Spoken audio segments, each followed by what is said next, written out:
The first time I heard them laugh, I was buried in the pages of a dusty book, one of those obscure tomes about necrobotany that spoke of forgotten flora feasting on the remnants of death itself.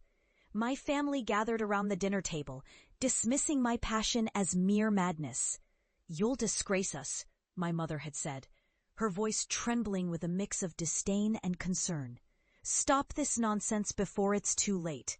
Yet here I am, years later, standing at the crossroads of their disbelief and the truth I unearthed. It was a rickety house that echoed with past frustrations when I returned. The cracked wooden porch sagged under my weight. Gnarled vines, choked with weeds, had overtaken the yard as if they were hell-bent on claiming the last vestiges of my childhood home. My fingers thrummed with pent-up energy, whispering secrets of the dark knowledge I carried. I hesitated at the door. My heart beat a drum roll for the impending confrontation. They had mocked me for my obsession with graveyard flora, my unwillingness to abandon the expedition into this world that they deemed absurd. Cursed territories, they calmed them, shaking their heads in disbelief. My father, once a man of logic, had declared it nothing more than a dangerous descent into insanity. But I had survived where they wouldn't dare tread, and what I'd discovered had transformed me in ways they couldn't possibly understand. As I entered the living room, their faces froze. My mother's mouth fell agape, her laughter suddenly extinguished, replaced by the pallid horror of recognition. I stood before them draped in what was once my tattered coat, now adorned with clippings of graveyard vines, thick, sinewy tendrils that coiled ominously around my shoulders. The remnants of the dead were interwoven into my very being. I was their harbinger, their voice.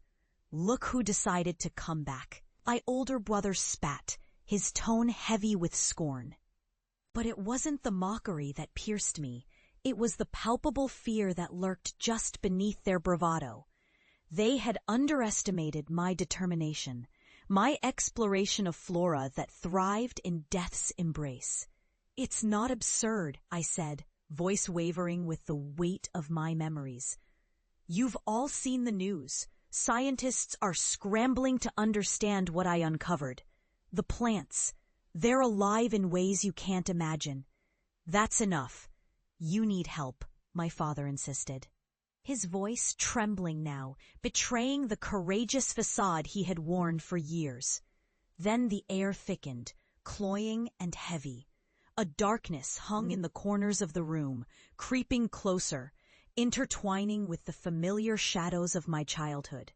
The vines I wore seemed to pulse as if they knew something I didn't, something that waited, lurking just outside the edges of perception.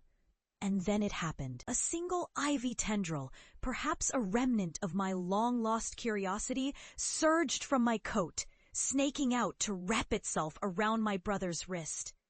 The room fell silent, the laughter of my youth choking on the air like fog. The plant's grip tightened, and he recoiled in horrified disbelief. "Get it off me!" he screamed, panic laced through his voice. But it wasn't merely a plant. I recognized it instantly as Mortuaria viridis, a specimen I had pulled from the soil of a mass grave I had studied. It was one of the very entities that had fueled my obsession, a plant that could sense fear, an echo of the dead wrapped in a cloak of green. "Stop!" my mother cried, but I could only watch as the tendril drew tighter, tightening its hold on the living, feeding off the essence of fear that pulsed through him. I felt twisted power surging within me as the truth settled into their minds. They had ridiculed my work, but now they stood powerless, surrounded by what they had dismissed. "Do you see it now?" I whispered, chills dancing on my skin. "You think it's a joke? This is what I've been trying to show you. This is what you mocked." His screams echoed as the plant, awakened by the fear in my brother's eyes, reached out further, embracing him in a twisted caress. drawing energy from his very being.